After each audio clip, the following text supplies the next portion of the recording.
Pallati i Kulturës Dervician mblodhi artistë nga Dropulli dhe Pogoni, nga Greqia, Gjirokastra dhe qytetet të tjera të Shqipërisë. Ëndra e piktorëve dhe skulptorëve, gjithë artistëve nga Dropulli dhe Pogoni po bëhet realitet. Bashkia Dropull numëron mbi 60 piktorë dhe skulptorë, ku pjesa më e madhe e tyre ose familjar të artistëve kanë vendosur vepra arti pranë galerisë së re në Dropull. Është një moment historik, është një ditë shumë e shënuar.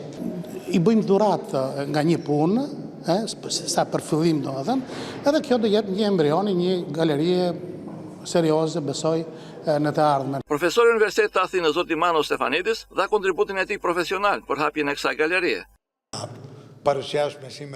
Personalisht kam punuar për rreth 300 galeri të arteve figurative. Kjo e sotme është shumë e veçantë, sepse do të pasqyroj frymën krijuese të një krahine dhe të një vendi. Së shpejti do të kemi vepra arti si në Greqi, ashtu edhe në Shqipëri. Të së 17 vjeçarja Larisa Dhimo, e cila jeton në Janin dhe është me origjinë nga Klishari i Dropullit Sipër, është artistja më e re në moshë që vendosi veprën e saj në këtë galeri. Jam shumë emocionuar se jam kthyer në vendlindjen time. Ushtrimin e artit të pikturës e kam filluar që në moshën 8 vjeçare.